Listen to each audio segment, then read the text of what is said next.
In April, when I was 12 weeks pregnant, I found out that my F28 husband, M28, had recently started cheating on me with a girl at his work, and I still haven't gotten over it. We've been married since summer of 2018, but together since summer of 2014. It's nearly our 9-year anniversary now, and I am currently 30 weeks pregnant with our first child. I always thought that if my partner ever cheated on me, I would be out the door in a hurry because it's a type of disrespect I could never stand for. However, I never thought it would happen to me, let alone after I had put 8.5 years into this man. Plus a house, 2 cars, 2 dogs, a cat, and a baby we both wanted for many years at that point. I know I am more sensitive right now due to the pregnancy, but it's now August and I am so tired of waking up hurting every day. After I found out, I confronted him and he admitted that he had started sleeping with her and at the time had done so 3 times. I was in my first trimester and he knew how sick I had been, literally spending all day every day throwing up. My morning sickness lasted until around dinner time, usually, and sleeping. He has a job that has always kept him pretty busy, but he would always check in with me throughout the day. I work from home and am self-employed, making much less money than him, but was something we had discussed in depth after the loss of my first pregnancy and agreed that me being home and dealing with the house and pets was something we should try. Plus, we both wanted me to be a som for whenever we did have a baby, so while I make less, it was something we fully agreed on together. When he would check in, it was always so sweet. He called me in between meetings, on the road driving anytime he was free, and he would text me to announce his safe arrival every time he had to go anywhere. It was never a burden that I asked Ed for him to check in, because we both just naturally wanted to talk to each other all during free moments in the day, which is how our relationship had been for the entire duration. There was no asking at all really, it's just how it was with us. I gave him another chance when I confronted him, because I was so blindsided. It didn't make sense to me, and now it still doesn't. But I was 12 weeks along with a baby I had been wishing for years. We struggled with conceiving after our loss years ago, and I had a vision in my head of our family that I couldn't let go of. We agreed that he would go into work and end it with her the next morning, which he didn't think would be an issue because it was just sex and they had no feelings involved. Let it be known that this girl knew about me, and I had stopped in at his office many times for lunch visits with my husband, and he had photos of me on his computer/desk, so there were constant reminders that I was real for the both of them. He told me in later conversations that before the affair started, she would joke with him that I'm too hot for him, and she planned on stealing me away. She apparently is bi with a heavy lean towards women, and when my husband would talk about her before the affair, I was told she was a lesbian that he and all the guys at work, besides one, found highly unattractive. What happened when he ended it with her, is I guess she took it all right, left, and then a few hours later came back and begged him to not leave her. He told me that she was crying and clinging to him, and there was something about abandonment issues that I truthfully did not care about, because I was his partner of almost 9 years and carrying his child. He told me he had ended it though. Next, he went to get tested. There was no crossover at all while this was going on, and he was clean. He showed me all test results, as this was an important stipulation, obviously. For the next month, I watched him leave every morning and broke down as soon as he left, sometimes begging before he went to work for him to call in sick and stay home with me. I was a wreck. We had a vacation planned for months before coming up in May, and I somehow thought it would be good for us to get away and just be the two of us. I was counting down the seconds till that trip, keeping everything I was going through just to myself and quickly deteriorating. In that month, I lost 22 pounds because I could not eat, and every time I did, I would throw up. My husband watched me in agony, a complete shell of who I once was, trying to grow our child and not being able to stomach food literally at all. It got so bad that my whole face broke out in what looked like hives from how hard my body was trying to throw up when there was nothing left inside me every day. Like little blood vessels popped all over my skin from sobbing and puking all day. We went on our trip, and it was painful. There was good times, but also I was still so broken and had no trust in him. This whole month-long period I felt something was still off, but he gave me access to his phone and I would check it in front of him, and also whenever he was asleep or in the shower just to be sure. After the vacation, it got really bad for me. The intuition in my head that I felt back in April had never really went away, but it was so incredibly loud that I felt like I was going crazy.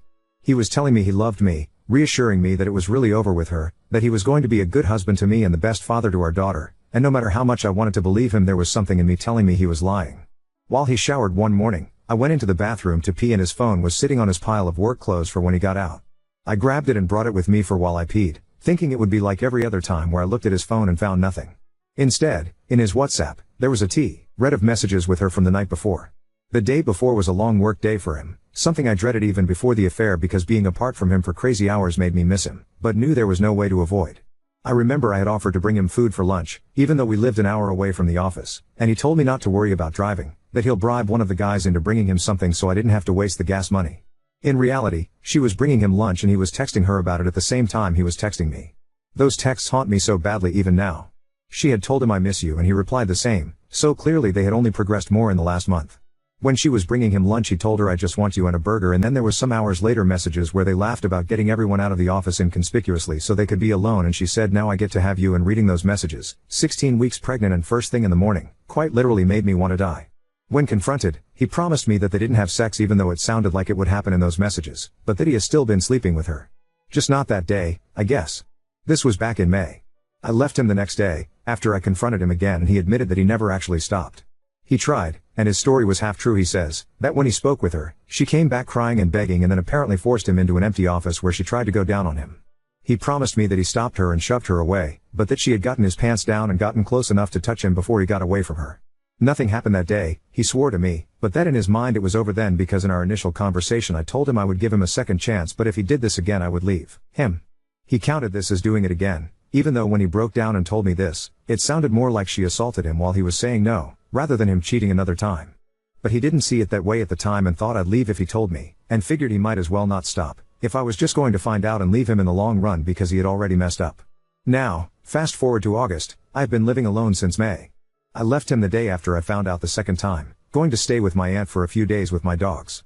I ended up coming back to the house and kicking him out, because it didn't seem fair to me that everyone besides him had to suffer, me being pregnant and hauling around two 6-year-old dogs who are very used to being homebodies and were confused and stopped eating due to the stress, plus our cat who is deeply bonded to me and is used to me being home with her all day, was now left alone while he was working for 10+ hours, and all of our animals are friends, so it was really fucked up for everyone but my husband, who was the one who did the wrong thing anyways. So now I am 30 weeks pregnant, preparing to sell our house and move back into my dad's house, with the 3 animals and my daughter when she is born, and am still so hurt.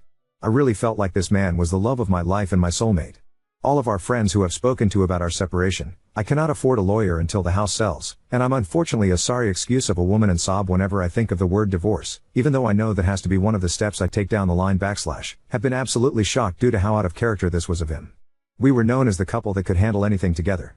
My family was the same way, because of how wonderful my husband was to me for 8.5 years.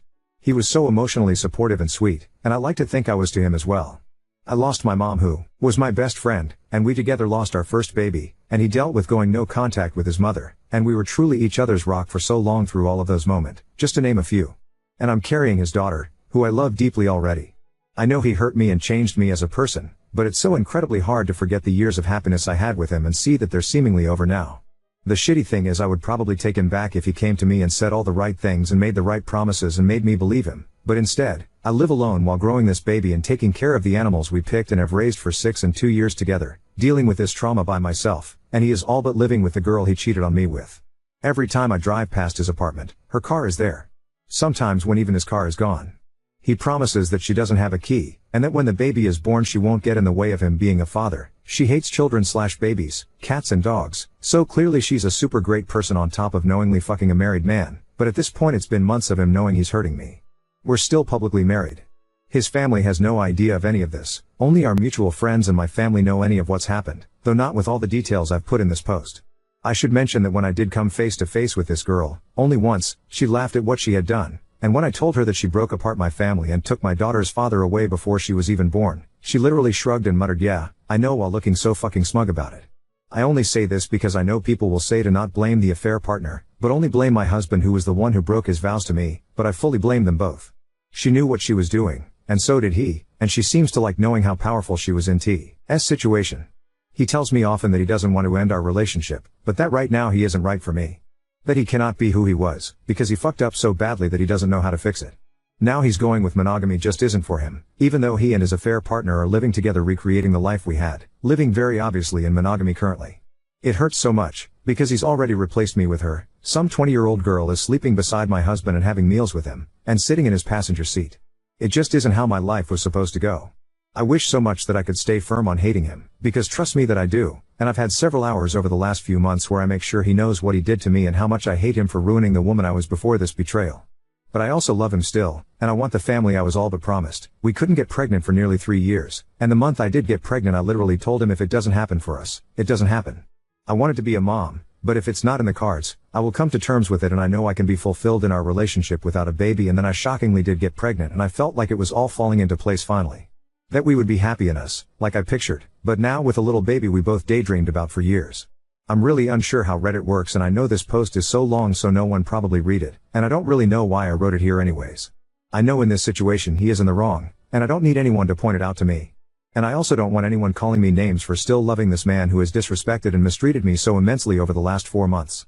It's just coming up on our anniversary and I am desperately lonely in this quiet house that I now have to pack up all by myself, and I wanted a place to put my feelings. If you comment, please be nice. I feel stupid and weak enough as it is. I've been with him since we were both barely 19, and moved straight from my childhood home into an apartment with him. I've not spent a single adult year alone, and I'm just really sad all the time and don't know what to do. I try to go no contact with him, but we're selling a house and I'm in my 3rd trimester with his baby. I just hate him, and I hate myself. I want him to wake up and see what he's doing, but I don't think he ever will because he has to avoid the accountability of his actions. And it's not like I could ever trust him again anyways, but now I have to co-parent a child with him for the next several years and I don't feel strong enough for any of the future anymore. I don't get how he could do this to me. It's very hard for me to feel strong, because it seems like this is the only thing I can think about every day, so thank you. It's difficult to not be hard on myself in this situation, but I do think you're right. I know that he is the one losing here. I just wish my daughter could have the life we both wanted for her for so many years, but he decided to ruin it for her. I hope that one day I will be able to find a fantastic partner, who will show my daughter the way a woman is supposed to be treated. I really thought I had that already, or else I wouldn't have procreated with him. Your story gives me hope. I'm in no place to go looking, being 7 months pregnant, moving, and emotionally fucked up beyond belief, but maybe one day. Update 1. If you don't want to read the whole post, the synopsis is essentially that my husband cheated on me after 8.5 years together while I was 12 weeks pregnant with our first child. It's now June 11th and my daughter just turned 8 months old. My water broke and I drove myself to the hospital and then labored and gave birth alone. My daughter was born 2 weeks early only, and she was completely healthy and had no issues. She is doing AMA, zing, and the love I have for her is so all-encompassing that sometimes I don't even know what to do. She's a great baby, and is so loved by not just myself, but my dad, my brothers, my aunt. She is adored by my whole family, and because we live with my dad, her birth has brought all of us together closer than we've been in a long, long time. I absolutely love being her mom. My ex-husband was served divorce papers in February by my dad, who volunteered to be the one to do it, and our divorce was finalized in May. The way that my feelings for him changed almost in an instant after I had given birth to my daughter was shocking, but it was like as soon as she was born just the thought of this man disgusted me. He visits for about an hour a week, once a week, and has done since she's been born. We have a parenting plan in the works, but every time it's drawn up by my lawyer, he finds something else that's wrong with it and shows us to not sign. It's been very irritating having to deal with this man who I once loved and now don't recognize, and watch as he pretends on social media that he is an active, attentive father when I've done quite literally everything for this baby and he does the barest minimum he can get away with. This next part may be very shocking, but the girl he cheated on me with and moved into an apartment with directly from our marital home ended up cheating on him literally within the same week that our divorce finalized and she was kicked out of his place. It took about a year, but he did come back groveling after all, which was absolutely wild to me. Now for the actual shocking part of this update. I've met a man. After spending my entire pregnancy alone and heartbroken, I had sworn off men and relationships, and then this one just kind of appeared in my life. I have horrible trust issues now, and it's been really hard considering the deep betrayal that happened to me last year, but my boyfriend is the most gentle, calm, understanding guy I could have found. We met when my daughter was 2 months old and he started taking me on little weekend dates for just a couple of hours at a time, and was always very considerate of me having a newborn, which he reassured me several times over that it was not an issue, and he actually has experience working with kids in the past. And then in March we had the conversation and defined the relationship. In these 6 months, he has met my family and has become one of my daughter's favorite people. I've met his brother and sister-in-law, and when his parents come into town later this month, he's introducing me and we're all getting dinner together. I feel lucky to have this man in my life, and a stable father figure for my daughter, and I am really hoping he is actually who he's been showing me he is. Obviously when my ex-husband came to apologize and cry for what he'd done to me, I was already very locked in with my boyfriend, but even if I hadn't been, the answer would have been no. Our house has not yet sold, and I'm kind of losing my mind about it, but there's nothing to really be done to help that matter. I know this may sound like revenge corn, but I promise it's not. Karma has just been working hard for me, and my little bean / my boyfriend dotes on us and makes me believe in love again. He is so handsome and so sweet, and the complete opposite of who my ex-husband ended up being. I am really hoping he is a good egg, because I accidentally fell in love with him when I didn't mean to, but I do now know that I was strong enough to leave a marriage with a baby on the way, so if he ends up screwing me over, I know I'll be strong enough to leave him too. The fact that my ex's affair partner cheated on him absolutely tickles me, to be completely honest. I'm still living with my dad, plus my 2 dogs and cat that he abandoned me with during my pregnancy, but honestly it could absolutely be worse. My dad helps as much as he can and loves his grandbaby so much, and it's been so sweet watching him turn into this absolute softie of a grandpa. Now second story. Older direct reports seem to have developed a sudden dislike for me as a new manager, with passive-aggressive behavior and attempts to authority. I'm a new manager, have been in my role about 3 months and have 3 direct reports, all whom I worked closely with for about a year prior to being promoted. I had great relationships with all of these ladies prior to becoming their manager, and part of the reason I was hired into this role was my ability to get along with everyone. I have never had an issue with anyone at work. Since being promoted, one of my direct reports is great, 28F. She has a great attitude, we get along wonderfully, does her best and is a dream to work with. The other 2 I'm having struggles with. I am not sure if it is because of my age or another reason, I just find it interesting that I'm suddenly having issues with the 2 who are older than me. My 70F direct report is not openly confrontational, yet I have overheard her on a couple of occasions making unwarranted snarky comments. For example, I was not at my desk one day when she called me. As I was walking back to my desk, she did not hear me coming and I overheard her say to another employee, "What is she doing, just ignoring her phone?" There are frequent passive-aggressive comments and I've seen her roll her eyes at me a few times as well, when she thought I wasn't looking. Of course, the 56F is the one I'm having the most problems with. She has a history already of being a very anxious and sensitive employee. She did not have a good relationship with the person in my position before, and has used some alarming terms to describe her relationship with the ex-manager, saying she was controlling and abusive to her. After working with her in my new role, I don't believe this is true. I believe the employee responds to any form of feedback as a personal attack and relays it to others as abuse. I have been very careful with my wording and actions around her since my promotion. She is more tenured than me, and my manager shared with me that her oversensitivity is the very reason she was not offered the position I have now. My biggest issue with her is that she is already developing a pattern of trying to go past me to my boss directly. If I make a suggestion, she will not take it unless it comes from him.